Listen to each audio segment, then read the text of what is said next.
By the beginning of the 17th century, the Ottoman Empire was still one of the largest states in the world, ruling vast territories across Europe, Asia, and North Africa.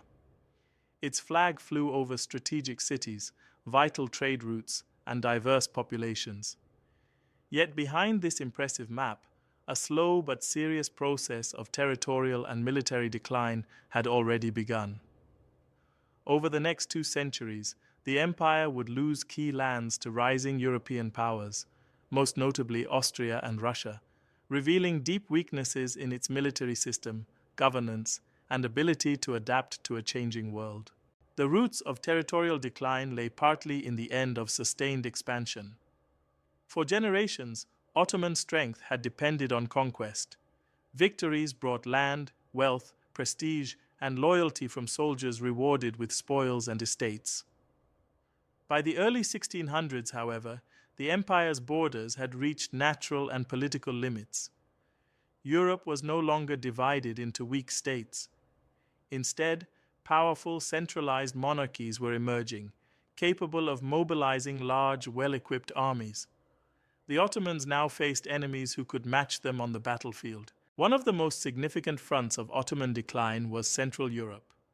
Long conflicts with the Habsburg-controlled Austrian Empire drained Ottoman resources and tested its military capabilities. Early campaigns produced mixed results, but over time, the balance shifted. European armies adopted new tactics, including disciplined infantry formations, advanced artillery, and improved logistics. The Ottoman military, once innovative, struggled to keep pace. Resistance to reform within elite units, especially the Janissaries, made modernization slow and inconsistent. A decisive turning point came in the late 17th century. The failed Ottoman siege of Vienna in 1683 marked a symbolic and strategic setback. What had once been an empire on the offensive now found itself retreating. In the years that followed, a coalition of European powers pushed the Ottomans back across Hungary and the Balkans.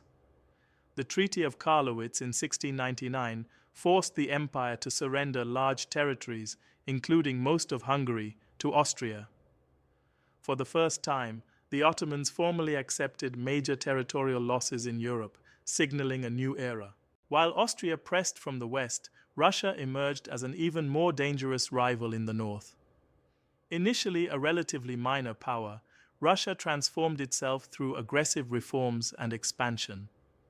By the 18th century, it sought direct access to warm water ports and influence over the Black Sea region, areas long controlled by the Ottomans. Repeated wars exposed Ottoman naval and land weaknesses, particularly in the northern Black Sea and Crimea. The loss of Crimea was especially damaging. Once a loyal Ottoman vassal and a buffer against Russian expansion, Crimea fell under Russian control in the late 18th century. This not only weakened Ottoman defenses, but also shattered the empire's dominance in the Black Sea.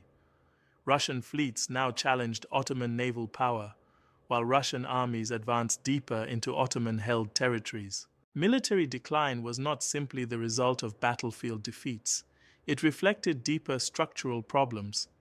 The Ottoman army had been built around a feudal-style system of land grants that supported cavalry forces.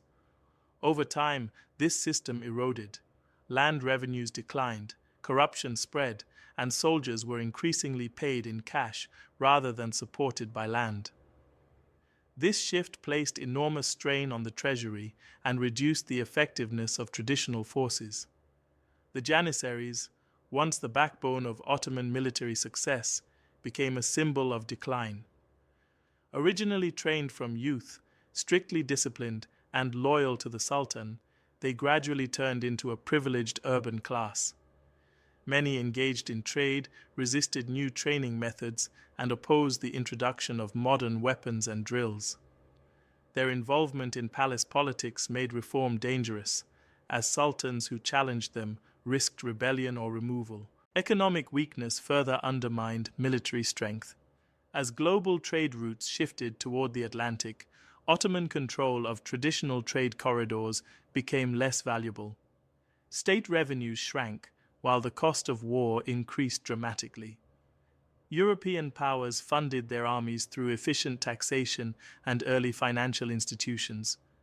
The Ottoman state, lacking similar systems, often relied on emergency taxes, debased currency, or short-term measures that worsened long-term stability. Logistics and supply also became major challenges. European armies developed improved road networks, supply depots, and standardized equipment. Ottoman forces often struggled with slow mobilization, shortages of food and ammunition, and poor coordination across distant provinces. Campaigns that once demonstrated speed and discipline now revealed disorganization and fatigue. Territorial losses had serious political and psychological consequences. Provinces in the Balkans and Eastern Europe were not just land, they were sources of manpower, taxes, and strategic depth. As these regions were lost, the empire's defensive lines moved closer to its core territories. Confidence in Ottoman invincibility faded, both among its enemies and within its own population. Diplomacy reflected this changing reality. Earlier treaties had followed Ottoman victories, dictating terms to defeated rivals. By the 18th century, treaties increasingly favored European powers. Borders were redrawn at Ottoman expense, and foreign states gained influence over Ottoman affairs. The empire was no longer shaping the international system, but reacting to it. Despite these setbacks, the Ottoman Empire did not collapse. It continued to field large armies, govern millions of subjects, and defend its remaining lands. Periods of recovery and reform did occur, particularly when strong leaders recognized the need for change. However, reforms were often limited by internal resistance, lack of resources, and the sheer scale of the challenges faced. The 17th and 18th centuries exposed a fundamental problem. An empire designed for expansion struggled to survive in a world defined by balance of power, modern warfare, and economic competition.